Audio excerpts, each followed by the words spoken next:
चलिए इस वीडियो में probability based question on coin पे कितने तरह के सवाल हो सकते हैं उसे सॉल्व कर लेते हैं। हम लोग जानते हैं एक क्वाइन के दो पहलू होते हैं, एक हेड और दूसरा टेल।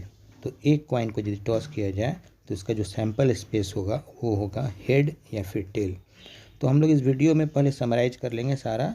एक क्वाइन, दो क्वाइन या तीन क्वाइन को टॉस किया जाए तो क्या आएगा। तो ये रहा सामने आपका सैंपल स्पेस हेड और टेल जब एक क्वाइन को टॉस किया जाएगा।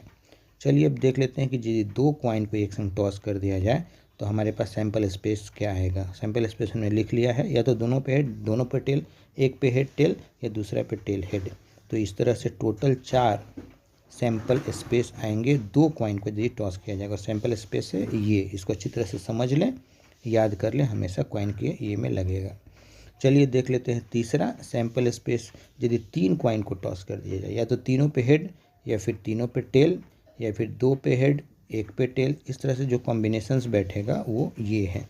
और टोटल सैंपल स्पेस यहाँ पे आएगा 8, 2 to the power 3, 2 into 2 into 2, 2 to the 4, 4 to the 8।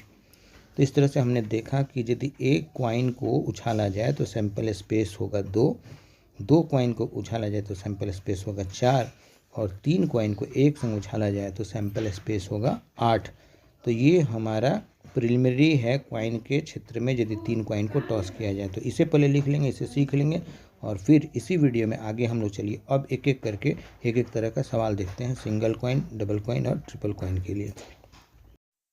चलिए अब एक क्वाइन को यदि टॉस करते हैं तो क्या क्या प्रोबेबिलिटी हो सकता है उसे देखते हैं। एक क्वाइन को यदि टॉस करते हैं तो सैंपल स्पेस है हेड या फिर टेल और टोटल सैंपल स्पेस में एलिमेंट वो है 2, तो इसलिए लिखे NS=2। अब प्रोबेबिलिटी ऑफ हेड देख लीजिए, सैंपल स्पेस में हेड कितनी बार आया है, तो हेड सिर्फ एक बार आया है। तो प्रोबेबिलिटी ऑफ हेड हो गया नंबर ऑफ हेड्स, कितना हेड आया है by total number of sample space.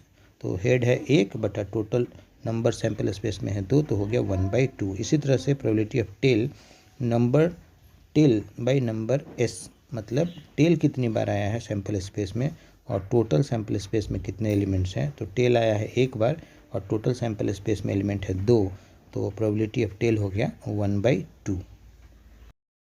Next चलिए अब समझते हैं कि दो क्वाइन को ये टॉस किया जाए तो सैंपल स्पेस होगा, पहले लिख लेते हैं सैंपल स्पेस, तो वो होगा HH, TH और TT।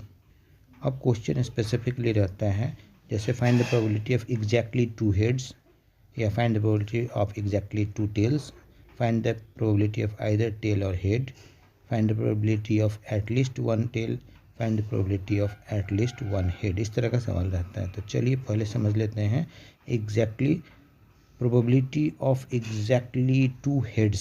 सैंपल स्पेस में आप क्लियरली देख सकते हैं 2 हेड्स एग्जैक्टली एक बार आया है, तो इसलिए इसका प्रोबेबिलिटी हो गया 1 बटा टोटल सैंपल स्पेस 4। तो प्रोबेबिलिटी ऑफ एग्जैक्टली 2 हेड्स, इसको इस तरह शो करेंगे PHH = 1/4। इसी तरह से चलिए मान लेते हैं कि हमें प्रोबेबिलिटी निकालना है एग्जैक्टली 2 टेल्स का।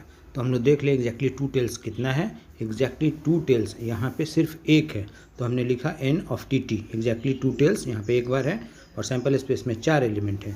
तो प्रोबेबिलिटी ऑफ एग्जैक्टली 2 टेल्स होगा number of 2 tails at a time by number of sample space, और नंबर ऑफ डबल टेल है 1 और नंबर ऑफ सैंपल स्पेस है 4, तो हो गया 1/4।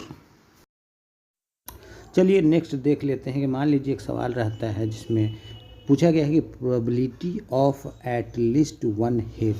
लैंग्वेज पे ध्यान दीजिएगा, एटलीस्ट 1 हेड।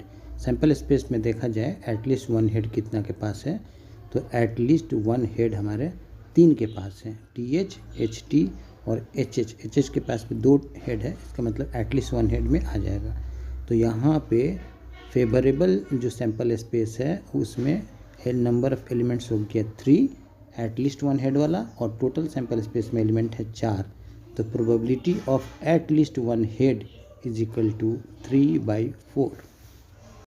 नेक्स्ट चलिए अब देख लेते हैं कि हमारे पास 3 क्वाइंस है। सैंपल स्पेस क्या होगा हम पहले डिस्कस कर चुके हैं। सैंपल स्पेस में एलिमेंट होगा 8 और डिफरेंट टाइप्स के क्वेश्चंस आते हैं, जैसे एग्जैक्टली 3 हेड। देख लीजिए कि एग्जैक्टली 3 हेड कितना है, एक है। एग्जैक्टली 3 टेल्स भी एक है। मान लीजिए कोई क्वेश्चन देता है एटलीस्ट 1 हेड, तो एटलीस्ट 1 हेड मतलब मिनिमम 1 हेड, 2 हेड और मैक्सिमम 3 हेड तक हो सकता है। तो हमने उसको कैटेगराइज कर लिया।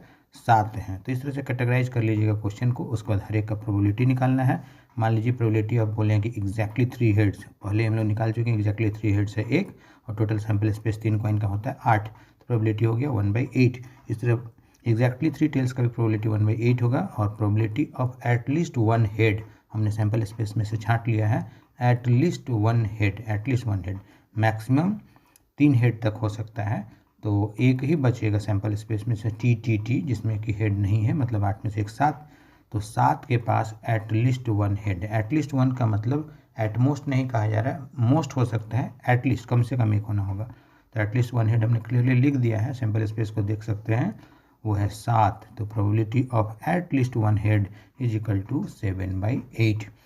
तो ये रहा प्रोबेबिलिटी के डिफरेंट टाइप्स ऑफ प्रॉब्लम्स, एक कॉइन के लिए, 2 कॉइन के लिए और मैक्सिमम 3 कॉइन के लिए। डिफरेंट टाइप्स के क्वेश्चंस हमने प्रैक्टिस के लिए दिए हैं यहाँ पे। चाहें तो वीडियो को आप बार बार देख के समझ सकते हैं और क्वेश्चन पे सैम्पल स्पेस पहले लिख लीजिए और जैसा क्वेश्चन करता है उस तरह से फेवरेबल स्पेस निकाल लीजिए और प्रोबेबिलिटी फेवरेबल स्पेस जो होगा वो ऊपर बटा न्यूमरेटर में favourable space by sample space total 8। तो इस तरह से निकलता है प्रोबेबिलिटी। Thank you.